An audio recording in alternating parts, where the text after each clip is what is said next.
What is a triathlon shoe? They've been around since the very early days of triathlon and they're still going strong today. But what differs them from your regular cycling shoe? And do you really need a set to do a triathlon? Well, these are questions we hear a lot, and if I'm going to be totally honest, I'm really interested to know the real answer myself. So when Fizik invited us out to Italy to their HQ to take a look at their new triathlon shoes and what really goes into them, well, I had to say yes.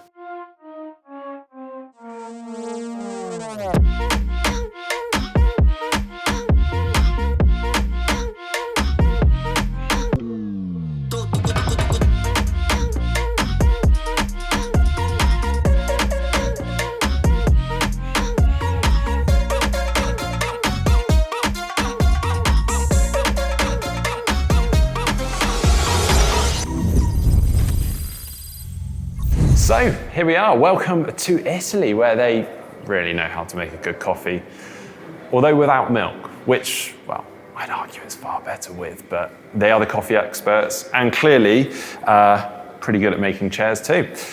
So this is the Fizik HQ, home to the designers and engineers of their cycling and their triathlon shoes. And these are the new Tranzero shoes. So we've got the Tranzero Hydra shoes here and the Tranzero Hydra Aero Weave carbon shoes here.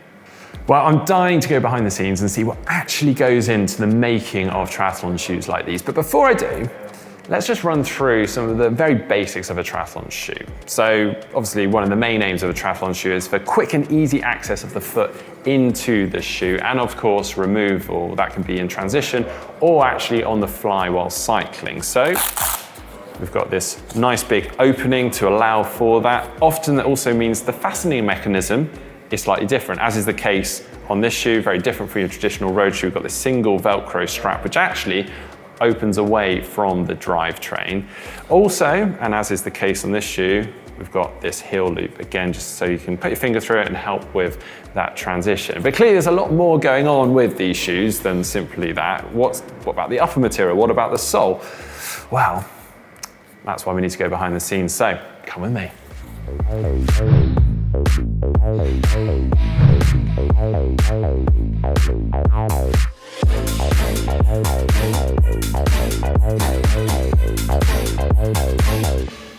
So start with a very broad question here. What is a triathlon shoe and how does it differ to a regular road cycling shoe? Okay, so if we consider triathlon, you know that there's an area of the race where the shoe is important even if you're not cycling on it. Which is the transitions. Transitions are part of the race, so as a shoe manufacturer, we needed to provide a shoe that also is a good shoe in those phases of the races, which are critical, especially for the short distance, but we know that also for the long distance, these days, being more competitive as ever, this part of the race is very important. Now my question with that, I mean, to be able to bring in those features, do you have to compromise in the performance of the shoe to be able to achieve those elements? I think that was an issue in the past, but especially with the new range of shoe, we combine all the feature of a traditional road shoe into triathlon. So right now we can provide the same kind of stiffness for the outsole, the same kind of upper material that also are available in traditional road shoe. So you can get your feet enveloped in the upper, so you can feel the shoe and be able to push as soon as possible when you are on your bicycle. And you are not losing any efficiency in terms of the fit that you have with triathlon shoes. The most important thing is to find a good closure system that can help the transition. But when you are starting cycling, you cannot feel any difference between this shoe and a typical road cycling shoe. And talking of which, so we've got the shoes here. How have you got to this end product, the refined product? How many years in the making has this been? So I think the project started a couple of years ago.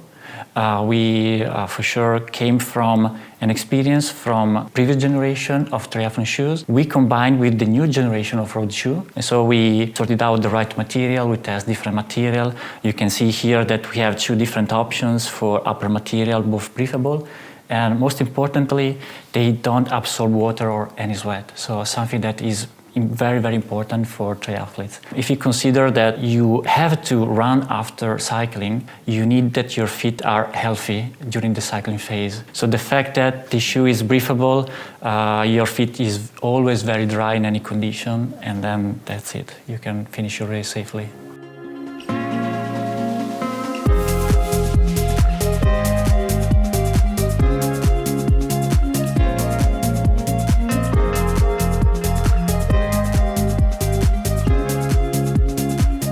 I thought we'd actually take a closer look at this exploded version of these new Tranzero shoes, which I just love. This is awesome, right? So why not start sole up? So the Tranzero Hydra Aero Weave Carbon naturally has a carbon sole, whereas the Tranzero Hydra uses a nylon composite for the sole. Both are incredibly stiff. The carbon has a stiffness index of 10, whilst the nylon composite 6. They both obviously have the same shape and formation, with actually these vent holes on, obviously to increase the airflow through the foot, to cool that foot, but also, naturally as we are triathletes coming out the swim with wet feet, that's also going to help with the drainage so we don't get pooling in the shoes. Now, moving up from the sole and into the uppers, the material used here, which you can see on the top, the aim is again for it to be breathable and not retain moisture, and you can see that in the makeup of this material. In fact, for the Aero Weave Carbon, they're using this net-like enveloping structure that is actually more tightly woven in certain areas to actually provide support to the foot in the shoe. And obviously with that, because they're not using additional materials for that support, it makes it incredibly light, and the properties of that material mean that it's not absorbing water, which again, as I say, with triathletes coming out to swim, means it's not going to get even heavier. And then for the Hydra, it's actually using a 3D mesh with very similar properties.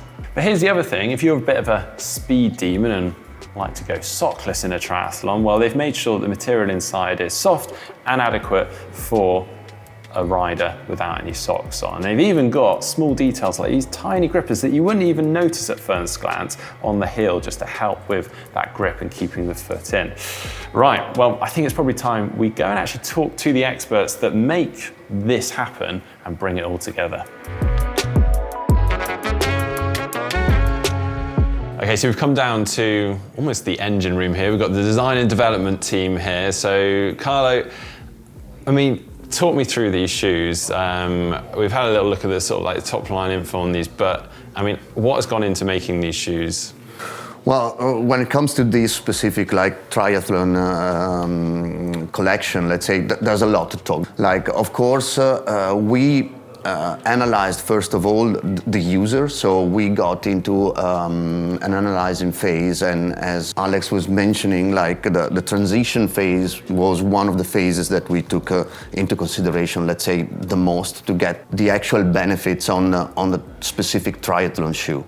But basically we came up with loads of technical, let's say, solutions to get the transition faster, the slide in, slide out phase faster, and of course the overall weight of the shoe much lighter than the previous series. So if we consider this one is weighing around 215 grams, and there's details such as that can be like marginal, let's say, but for example, the way we designed and conceived the puller here is to improve the fit of your finger, and we made it like on the medial side to get it like faster and quicker and easier to slide in. Then in order to keep the weight down, but to allow the strap not to get out, we came up with this solution that it's like a minimal thing, but it contributes, let's say, to the overall success.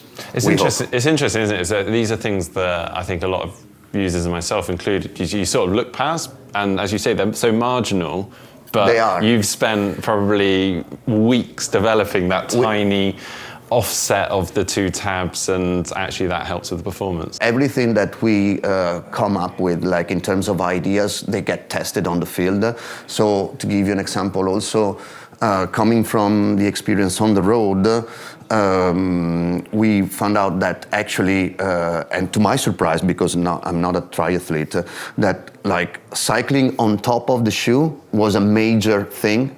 And so we came up with a different material for the toe box yeah, here I saw you've compared got to the road. And yes, that's an example. Like we came up with this, but before coming up with this material, we tested all of these.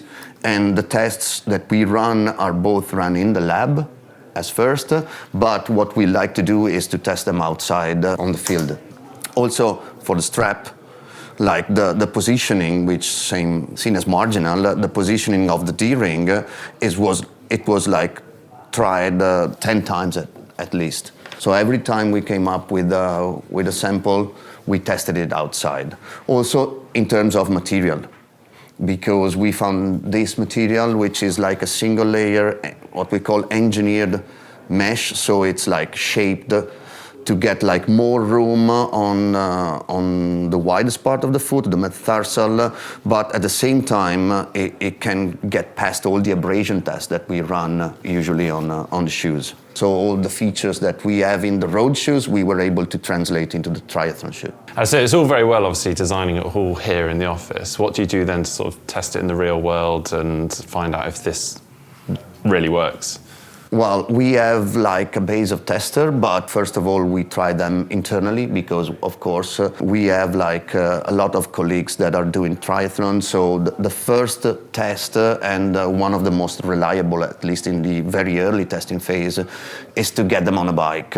Then we have a broader tester base mixed up by pro athletes and amateur athletes. Well, actually, I believe we're actually going to get a bit of an insight into that today. So I think we're going to head on out now and see what goes on.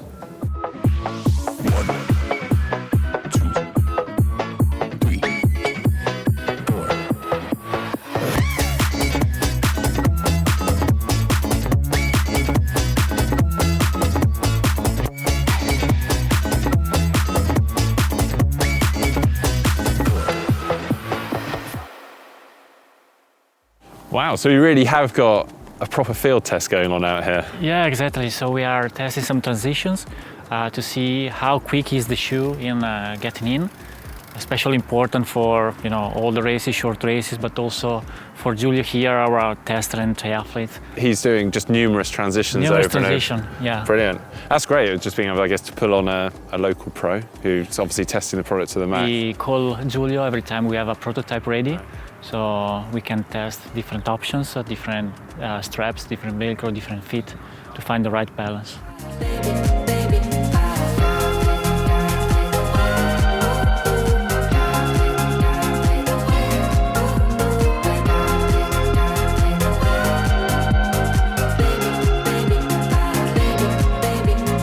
Right, sorry, Simone, just to stop you for a second. I've seen you running up and down with your camera. So what are you doing? So we are shooting some slow-mo video to see how the shoe is working during the transition and to see if there are some issues or where we can improve our product. We are working with Giulio. We tried many transitions, so we try to see what's happening between the shoe and the foot. Brilliant. Well, I'll let you get back to it, but thank you for that. Keep up the good work. I have to say, I absolutely love seeing what goes into sports products like these. The R&D, the material choice, the ergonomics, the testing, the refining. But what has impressed me the most about my visit is actually how they have designed these shoes from the ground up. It could be very easy for them to just take their already successful road shoes and just tweak them, redevelop them. But instead, they've started from the drawing board on this and tried to make shoes for us triathletes, solely for us triathletes. Even the upper is different. Some of the materials used, they've never used in their shoes before. They've even gone as far as pushing the cleat position back slightly to optimize it for us triathletes, because we typically go for that more aggressive and forward position. And that for me is the really interesting bit. I mean, my experience with triathlon shoes has always felt like somewhat of a compromise, where you gain in quick and easy access of your foot into the shoe, you lose in stiffness, structure, or support. And for that reason, many long distance triathletes will opt for road cycling shoes because they're happy to accept a bit of time lost through transition, but they gain, and that is outweighed through having a better shoe over 90 or 180k. But perhaps Fizik has made that a thing of the past. So a triathlon shoe is a very different shoe, and whilst you don't necessarily have to have a triathlon shoe to do a triathlon, you can happily do that in a road cycling shoe. You can quite clearly see the benefits of a shoe like this. For a short distance triathlon, that speed of entry of the foot into the shoe and exit of it through your transitions could be the difference between first and second. But that said, you don't need to be doing speedy transitions, flying mounts to benefit from these shoes. But once you've worn them, you may want to start doing flying mounts because they'll be so much easier. In fact, Alistair and Johnny Brownlee will be wearing these shoes, and they're well known for their speedy transitions. In fact, they can get their feet straight into the shoes without having to put them on top first, which is quite impressive. Probably need to get practice on that one. Anyway, I've thoroughly enjoyed geeking out the Fizik HQ today. I hope you've enjoyed coming along with me. Thanks ever so much to Fizik for inviting us along. If you'd like to see any other geeky factory tours, then let us know in the comment section down below and let us know what you'd like to see. Well, thanks for joining. See you next time.